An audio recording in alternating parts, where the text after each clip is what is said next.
স্পেনের নাম হয়তো সবাই শুনেননি, কিন্তু মেসির নাম তো সবাই শুনেছেন নাকি? যুবক সমাজ শুনুনি, মেসি একটা প্লেয়ার আছে, একটা ক্লাবে খেলে, সেই ক্লাবের নাম হচ্ছে বার্সেলোনা, এবং আরো ক্লাব আছে রিয়াল মাদ্রিদ। এই ক্লাবগুলো যেই দেশে অবস্থিত সেই দেশের নাম হচ্ছে স্পেন। এবার বুঝতে পারলেন স্পেন কোন দেশ?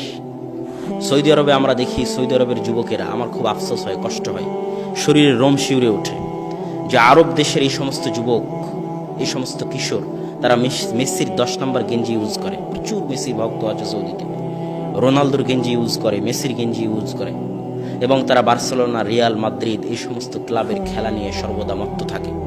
যেমন আমাদের যুব সমাজ বিপিএল এর খেলা নিয়ে মত্ত থাকে, বিপিএল এর জুয়ায় মত্ত থাকে।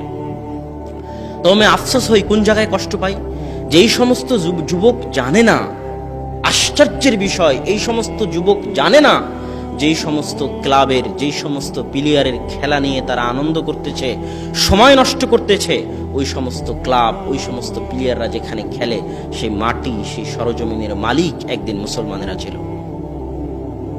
শুধু তাই নয়, অনেক বড় বড় ইমাম এই জমিন থেকে এসেছে। তাফসিরে কুরতুবির নাম শুনেছেন? তাফসিরে কুরতুবির লেখক ইমাম কুরতুবি স্পেনের ইমাম। কুরতুবাকে ইংরেজিতে বলা হয় কর্ডোভা। ইংরেজিতে যেটা কর্ডোভা, সেটি আরবিতে কুরতুবা। ওই কর্ডোভা শহরের ইমাম হচ্ছেন তাফসিরে কুরতুবির লেখক ইমাম কুরতুবি, স্পেনের ইমাম। হাফিজুল মাগরিব ইবনু আব্দুল বার 463 হিজরিতে মারা গেছেন। তাকে বলা হতো মাগরিব বা স্পেনের হাফেজ। বিখ্যাত ইমাম। মুয়াত্তা মালিকের দুইটা ব্যাখ্যা গ্রন্থ তিনি লিখেছেন। মুয়াত্তা মালিক, ইমাম মালিকের লেখা হাদিস গ্রন্থ, যার দুইটা ব্যাখ্যা গ্রন্থ হাফেজ ইবনু আব্দুল বার লিখেছেন। তার বাড়ি হচ্ছে স্পেনে। ইবনু হাজাম আন্দালুসি বিখ্যাত ইমাম, তার শত শত বড় বই আছে, আল মুহাল্লা, যেই বই ছাড়া উলামায়ে কেরাম ফতোয়া দিতে পারে না, সেই বইয়ের লেখক ইবনু হাজাম আন্দালুসি হচ্ছেন স্পেনের ইমাম। আব্দুল হক আল ইশবিলি বিখ্যাত মুহাদ্দিস, তার বহু বই আছে আহকামের উপর লিখিত, যেই বইগুলোর পরবর্তীতে ইমামেরা ব্যাখ্যা করেছে। তিনি হচ্ছেন স্পেনের ইমাম।